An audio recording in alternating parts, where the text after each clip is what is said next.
Hello students. तो एक बहुत ही बड़ी न्यूज़ है, एक इन्फॉर्मेशन है एनटीए की तरफ से कि इस बार जो जेईई मेन का एग्जाम होने वाला है उसमें आप कैलकुलेटर यूज कर पाएंगे। कैलकुलेटर जो है आपके स्क्रीन पर रहेगा, है ना। ऐसे नहीं कि आप घर से लेके जाएंगे, वो मत करना। कैलकुलेटर जो आपको स्क्रीन पर जब आप कंप्यूटर बेस्ड आपका टेस्ट दे रहे होंगे तो वहां पे मिलेगा। ठीक है, तो इसमें बोला है कि एक on screen standard calculator will be available throughout computer based test, है ना। मतलब पूरे टेस्ट के दौरान अवेलेबल होगा, 3 घंटे जो भी आप टेस्ट देते हो उसके दौरान। और इसको आप यूज कर सकते हो, जिसमें मैथ्स के लिए आप एडिशन, सब्ट्रैक्शन, डिवीजन, मल्टीप्लिकेशन कर सकते हो। उसके अलावा कुछ स्क्वायर रूट फाइंड करना है, परसेंटेज फाइंड करना है, ये सब कर सकते हो। इसमें दिख भी रहा है, वैसे आप देख पा रहे हो यहाँ पर कि इन्होंने एक दिया भी है कि देखो यहाँ पर स्क्वायर रूट भी दिया है। यहाँ पर देखो आप, अ, उसके साथ में परसेंटेज दिया है, 1/x दिया है। ठीक है, प्लस माइनस तो है ही सही, ये सब आप यूज कर सकते हो। अब इससे क्या इफेक्ट पड़ सकता है? एक तो कैलकुलेशन आप बहुत जल्दी कर पाओगे। तो अगर मान लो कि पेपर का लेवल सेम ही रहा, ठीक है, तो उसमें कट ऑफ ज़्यादा बढ़ सकता है ना। कि मान लो कि पहले मैथ्स के मान लो या फिजिक्स में या केमिस्ट्री में जिसमें भी आप कैलकुलेशन वाले सवाल थे, वो अब आप ज़्यादा कर पाओगे। पहली बात तो ये। दूसरी बात, हो सकता है कि इससे पेपर का लेवल बढ़ सकता है। दोनों चीजें हो सकती है। अगर लेवल सेम रहेगा तो फिर कट ऑफ बढ़ जाएगी, है ना। ठीक है, कट ऑफ बढ़ जाएगी तो यानी कि अगर पढ़ने वालों के लिए तो अच्छा ही है ना। नहीं पढ़ने वाले को तो कैलकुलेटर का क्या यूज करेंगे अभी, है ना? सीधी सी बात है। तो जिन स्टूडेंट्स का प्रिपरेशन अच्छा है उनके लिए बहुत अच्छी बात है। ठीक है, आप कैलकुलेटर यूज कर पा रहे हो। और साथ में अगर लेवल भी बढ़ता है तब भी अच्छी बात है ना। तो जो स्टूडेंट अच्छे से पढ़ाई कर रहे हैं अभी तक, उनको इससे कुछ भी दिक्कत नहीं आनी चाहिए, है ना। जो अच्छे से पढ़ाई करते आ रहे हैं उनके लिए तो ये अच्छा ही है कि हाँ, कि ज़्यादा क्वेश्चन सोल्व कर पाओगे आप, है ना। कैलकुलेशन जल्दी कर पाओगे। ठीक है ना। तो इसमें बिल्कुल भी घबराने वाली कोई बात नहीं है कि अगर कैलकुलेटर हो गया तो टफ हो जाएगा, ये हो जाएगा, जैसा भी होगा। अगर आपकी प्रिपरेशन अच्छी है तो उसमें कोई दिक्कत वाली बात नहीं है। बाकी चीज़ें हम डिस्कस कर लेते हैं यहाँ पर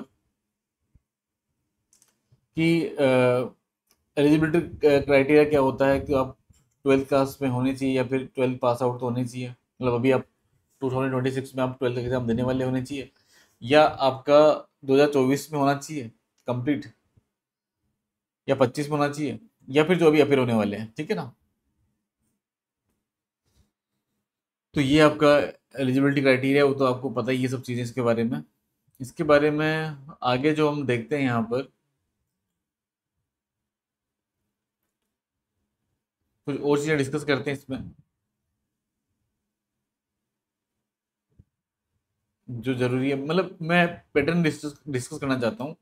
उसमें देखो, एक तो 25 क्वेश्चन आपको पर सब्जेक्ट आएंगे, टोटल 75 क्वेश्चन। और उसमें आप ये देखोगे कि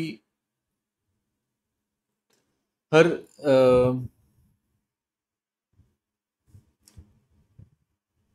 सब्जेक्ट में 20 जो सवाल होंगे।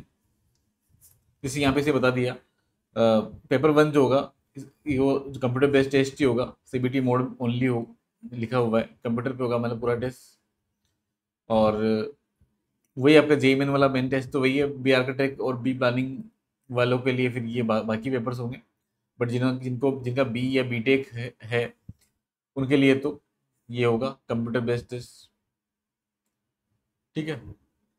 और 3 घंटे का रहेगा। टाइमिंग वगैरह तो फिर आपका एडमिट कार्ड आएगा तो उसमें पता लग जाएगा आपको। इंस्ट्रक्शन पढ़ लेना भाई, यहाँ पे ना मैं पीडीएफ आपको टेलीग्राम ग्रुप पे डाल दूंगा। इसमें यहाँ पे थोड़ा बोला हुआ है रफ वर्क के लिए कुछ मिलेगा क्या आपको। और बाकी चीज़ें आप पढ़ लेना भाई ना। बाकी सिंपल ट्रांसपेरेंट बॉल पॉइंट, ठीक है। आपको जो बॉल पॉइंट पेन जो लेके जाना है वो ट्रांसपेरेंट होना चाहिए ना। ये आपको शायद वहां पे मिल जाएगा, देख लेना, इसमें पढ़ लेना। कि मिलेगा या लेके जाना पड़ेगा आपको? ठीक है, रफ सीट आपको वहीं पे मिलेगा लेकिन, है ना, वो आपको टेस्ट सेंटर पे मिलेगा, आपको लेके नहीं जाना रफ सीट। और फिर बाकी जब एग्जाम आपका खत्म हो जाएगा तो वो हैंड ओवर कर देना है आपको वहाँ पे, है ना। अच्छा, उसके साथ में रजिस्ट्रेशन भी स्टार्ट हो गया है आपका। तो आपका आपका जो है जो फॉर्म है वो फिल कर सकते हो, आप रजिस्ट्रेशन कर सकते हो जेई मेन के लिए। ठीक है, वो आप फॉर्म फिल कर देना अभी ना। एक मिनट को, मैं यहाँ पे एक चीज़ देखना चाह रहा हूँ। हाँ देखो, यहाँ पे जिसकी हम बात कर रहे थे, सब मैथ्स की बात कर रहे थे हम, तो इसमें मैथ, अच्छा ये तो बी प्लानिंग वालों का है, बीटेक वालों का कहाँ पर है? हाँ ऊपर होगा कहीं पर। देखो बीटेक वालों का यहाँ पर है, इसमें सब्जेक्ट देखो मैथ्स आएगा, फिजिक्स आएगा, केमिस्ट्री आएगा। टोटल 25 क्वेश्चन रहेंगे हर सब्जेक्ट के। देखो यहाँ पर भी 20 है। सेक्शन ए में, सेक्शन बी में 5 है। ठीक है। अब यहाँ पर जो क्या है, आपको नेगेटिव मार्किंग दोनों में है अभी। अ, जो 5 क्वेश्चन जो आएंगे ये न्यूमेरिकल वैल्यू वाले हैं, लेकिन इसने ये भी बोला है कि should be round off to the nearest integer, है ना। मतलब अगर आपका आंसर कुछ पॉइंट में आता है, जैसे 5.9 आता है, तो आपको 6 भरना है वहां पर, राउंड ऑफ कर देना है उसको। ठीक है, तो वो करना पड़ेगा इसमें पहली बात तो, और नेगेटिव मार्किंग रहेगा इसमें। ठीक है, दोनों में रहेगा, मतलब सेक्शन ए में भी रहेगा, सेक्शन बी में भी रहेगा, सब सारे 25 क्वेश्चन में नेगेटिव मार्किंग होने वाला है। यस, सारे 75 क्वेश्चन में नेगेटिव मार्किंग होने वाला है। ठीक है, टोटल 300 मार्क्स हो जाएंगे। बस यही है, तो फॉर्म भर दो, फॉर्म स्टार्ट हो गया है, रजिस्ट्रेशन स्टार्ट हो गया, तो वो फिल कर दो आप। बस और पढ़ाई करते रहो, प्रिपरेशन करते रहो। ठीक है, चलो भाई, इतना ही है, ये इन्फॉर्मेशन था। मेन तो ये था कि कैलकुलेटर का आप यूज अब कर सकते हो। ठीक है, चलो तो यहाँ पे एंड करते हैं इस लेक्चर को, बाकी फिर मिलते हैं नेक्स्ट वीडियो में।